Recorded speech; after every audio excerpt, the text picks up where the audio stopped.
Randy, thanks for joining us today. We had a conversation with you the other day, and we wanted to share some of that information with our constituents in SDAC. So, the first question we have is, tell us more about the Kansas Can 2.0.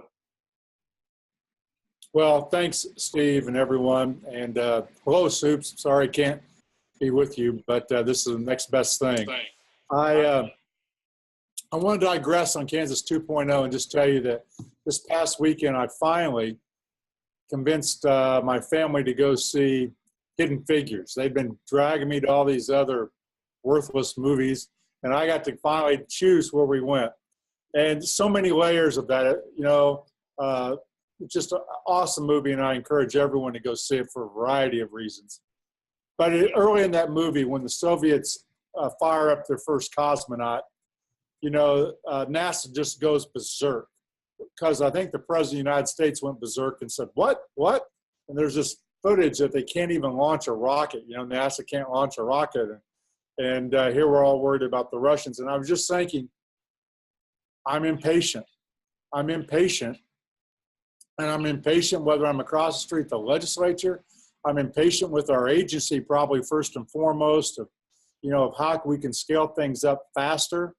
And I'm impatient with the change that we're going to need to see.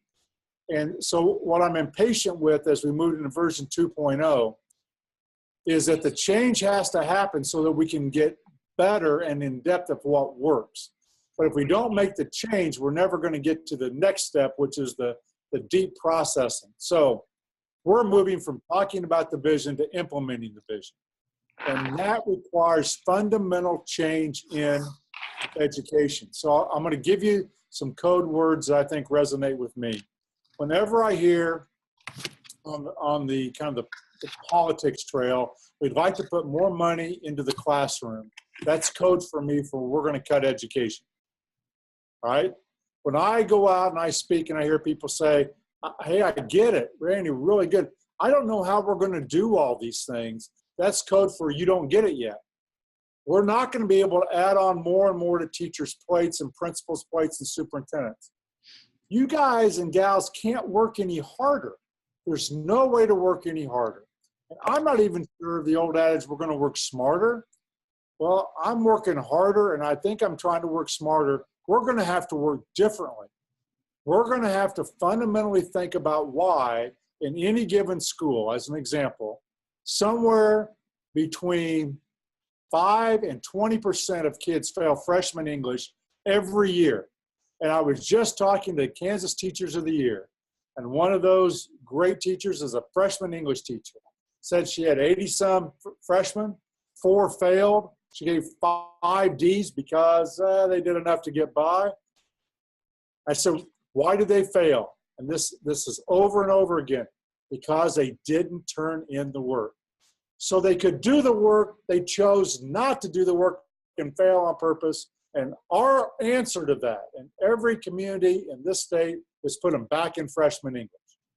Well, that's a small example of where we're not reaching all students. And if we keep doing what we've been doing, we'll be really good with 60, 70 in low social economic communities, maybe 80 to 90% of kids, but we'll never reach every kid. So we're moving to version 2.0. We're looking for people to be innovative. We're looking for people to look at their community, engage their community, and really get about now implementing the board's vision. What are some of the innovative practices that you're starting to see as you visit schools? Well, I think, first of all, an acknowledgement that we're not serving every kid. If people will just acknowledge that, and if they will acknowledge, Tamara, that it's not the fault of the teacher or the principal or the superintendent or the school board, sure. Right? It's not the fault that I think when we say that, teachers get really defensive, like, kid me, do you not think I care or work hard? I think more than anyone, I know you care and work hard. This is not your fault. What is the fault is that the system doesn't resonate with every student. It does for most. And so what I see out there are some great thinking just about what we're going to have to do. We see some some project-based learning examples. You know, Schlegel High School, we had a group of teachers go to the principal and say, you know what, our graduation rate's not where it needs to be. How about you let us blow this thing up? And they and the principal said, let's go for it. I'll be a part with you. And they created a school within a school. Schlegel High School has about 180 students last time I checked. And they have them the entire day in a project-based environment. And, you know, they're learning as they go. And so if people say, well, I'm a little scared about experimenting, take the kids that aren't being successful today and blow it up for them. You don't have to blow it up for the 4.0 kid if you're scared. But if the kid's not being successful, then we ought to try something new. So let me give you some pillars that I think I'm asking questions about. And I think what's always interesting when we have this conversation is what is about compliance and what is about just doing what we think is right for students. Anything I say today is not about compliance. I'm not telling you the model. I'm asking you questions about what Kansan said they want in their schools and what research supports. For example, Kansan said that the most important thing we can do in schools is put a caring, highly intelligent, caring teacher in front of kids and have them work their wonders with students. If you look at the research from Ben Bloom in 1985, who said, what you need to foster immense talent, whether it's Tiger Woods in golf or a concert pianist or the greatest physicist on the earth, is not someone that knows more than that kid in that subject. It's a caring adult that fosters what their passion is. Now, later on in life, they're going to need some experts, right, to help them. But for a great part of their life, Ben Bloom said they don't need experts. They need someone that will help them find those resources and encourage their passion. Gallup research, it was just released this year, says caring is king. That's a quote from Gallup, not content. All right? Kansan said it. Ben Bloom said it. Gallup says it. So my question is, if caring is king and having a teacher who has that capability is what makes or breaks a school, why wouldn't we ask the question of why teachers aren't with students for more than 1 year or more than one period? Why is there first grade? Why is there a 50-minute block called American History that every junior goes through? And someone may give me all the reasons why we shouldn't do it. Maybe we shouldn't. But I'm just saying, Kansan said, go look at that. And all the research says what matters first is caring. And in high-risk communities where they don't have any stability in their life, maybe it might be good to have a caring adult in their life for 2 or 3 years. When I used to hire band directors or choir directors or debate coaches or football coaches, one of the first things the really successful ones always ask was, okay, after all the questions about their program, I remember Nick Griggs, who's a vocal music teacher in McPherson, and he's wonderful. Can I have access to the kids in the middle school? And then later on, hey, can we start it in 4th or 5th grade? Like he's a pain. Nick, you're a pain if you're listening, all right? And the reason was he wanted long-time relationships with those kids for a long time. They know that, right? So I'm giving you one example. Why shouldn't schools then be reorganized around that? I know all the reasons why, but if I'm in Fredonia or if I'm in Norton or if I'm in Newton, I think the staff ought to wrestle with that question about why are we organized around what we are when Kansan said do it differently and research says we ought to do it differently. That's one example. I can be convinced differently on any of this. Please understand that I'm open to any discussion about pushing the envelope on this. I think right now, for me, there are 2 discussions that you really want to be careful about having, because I remember changing grade cards. Tammy, you'll remember this. You go to a standards-based grade card, and I remember doing that at Concordia, and I remember doing that at McPherson. And as soon as you're done, there's great pressure to change it back to a grade. And eventually, it changes back And so I think there's two things that will get tremendous pressure on if we change too quickly. One are credits.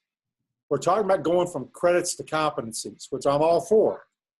But if we think we're not going to have a credit system, we've got to change higher ed. We've got to change clearinghouse for athletes. We've got to change a lot of stuff. So what I think, and a lot of people will say, then we can't do that because I don't control that. I don't know that we need to change credits. We need to change how you arrive at a credit, right? How you arrive at a credit right now is based upon some time of study in that academic content versus learning of competencies that someone signs off on. So I think credit, we may always have an Algebra 1 credit.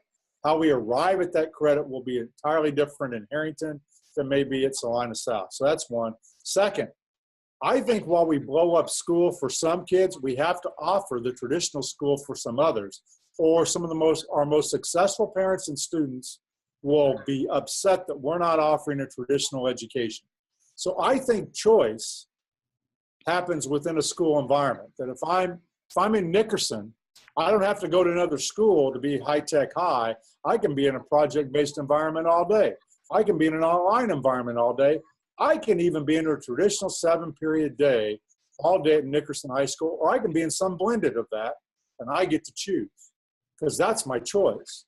And then I'll deliver that with the staff that we have and make it work for you and how we put that together.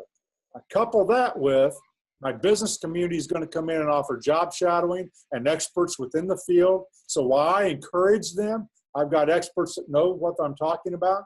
And I'm also going to reach out to all my service organizations like Boy Scouts, Girl Scouts, 4-H, and churches. And I'm going to learn the competencies that kids learn when they go on a youth mission trip or they're working on an Eagle Scout. And I'm going to match those competencies or those standards with the Kansas standards. And then we're going to have teachers sign off when kids learn that in different ways. And they're going to get to choose the path. So I think if a kid, Tamara, I think if your kid comes, and says, hey, don't mess with me. I'm a 4.0 student. I like going 50 minutes and taking tests. I'm really good at it.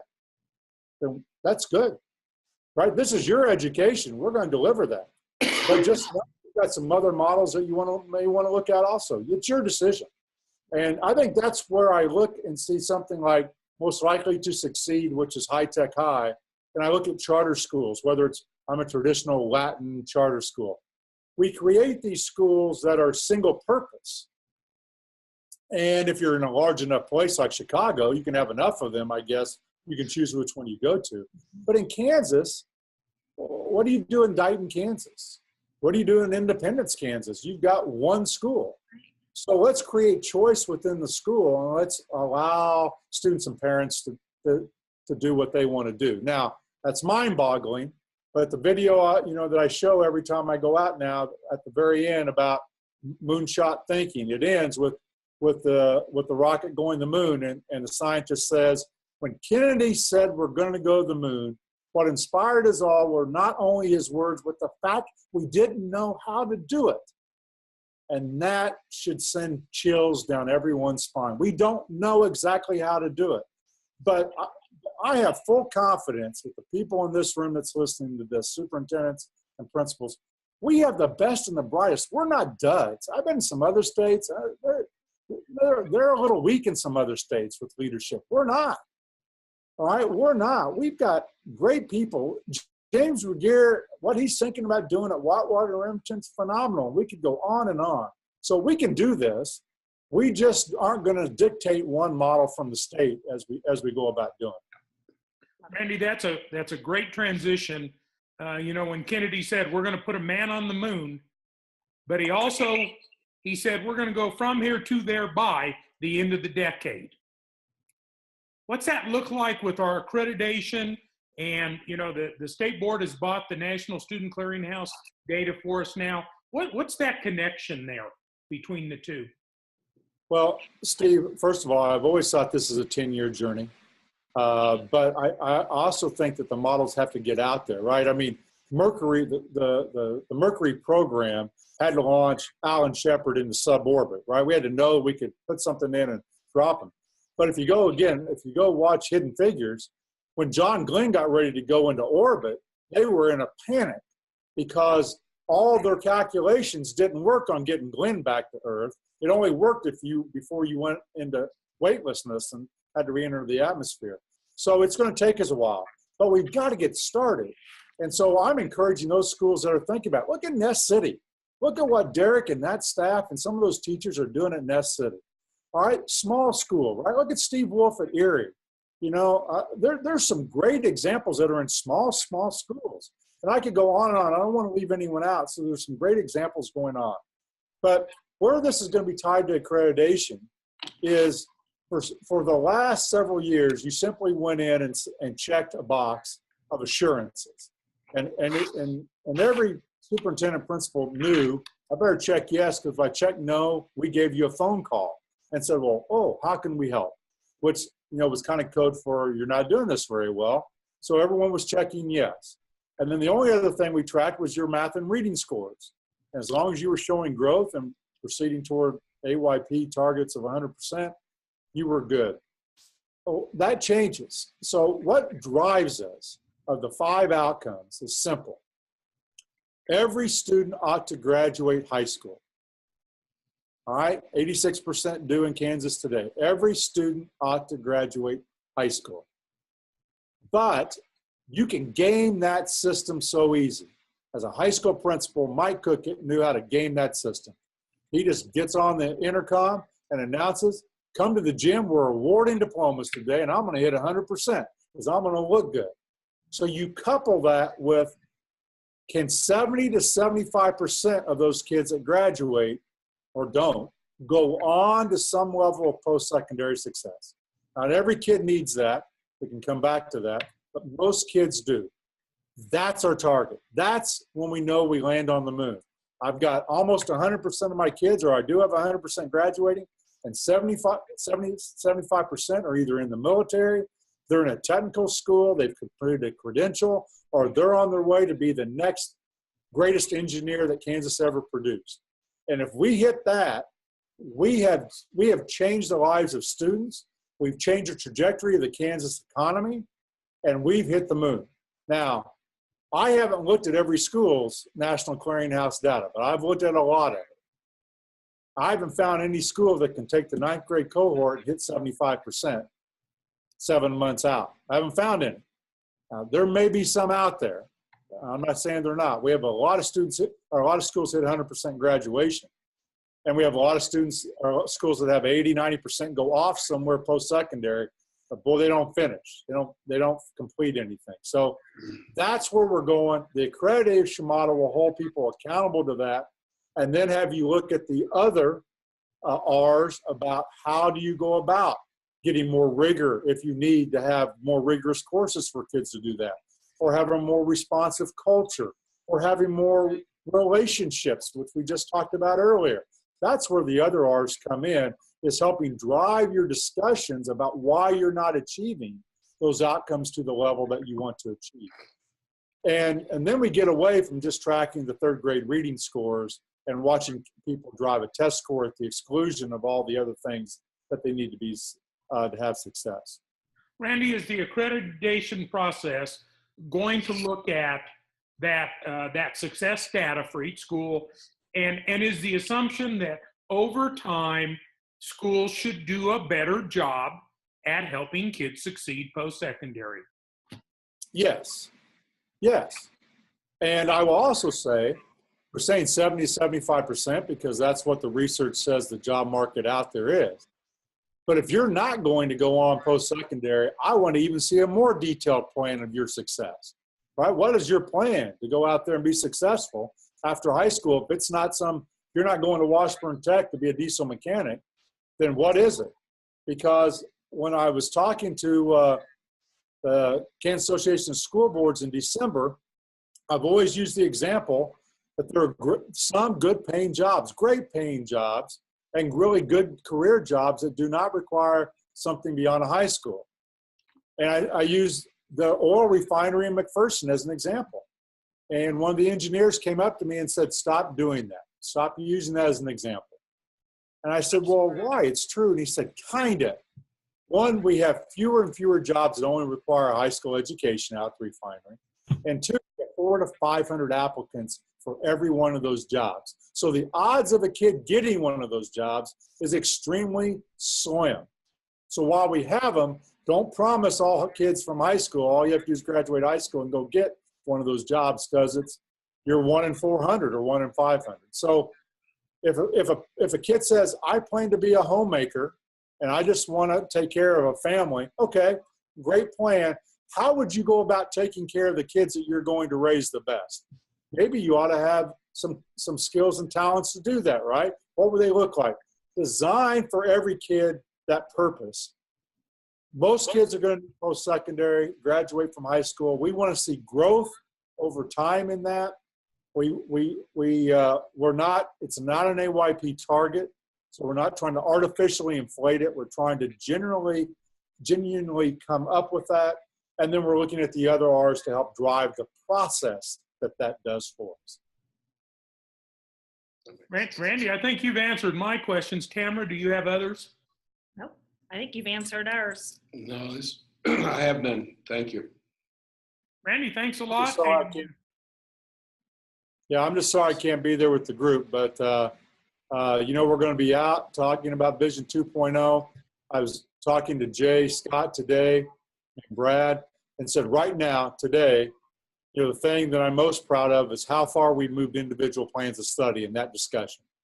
I mean, just think how far that's moved in a short period of time, you know, and so we're trying to use that model and say, can we scale like social and emotional learning, you know, in a little bit same model, so we can move the field faster. Not that we're perfect about individual plans of study, but we're implementing, and then from there we can get more perfect, right? You can't get more perfect till you start.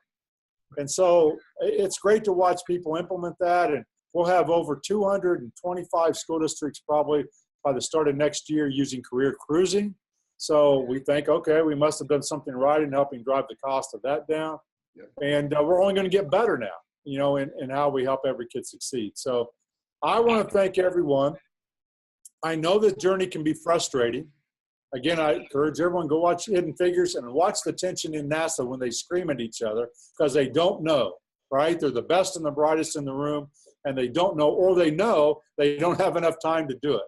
It's imperative that we can't wait. The class of 17 is going to graduate. Are we going to wait till the class of 25 before we get started? Let's get started, and let's see if we can't start narrowing the number of kids that aren't being successful. So you guys are doing great work. Continue all your efforts. Randy, thanks so much for your time today, and stay in touch. Good luck. Okay. Hey, guys. Thank you, Randy.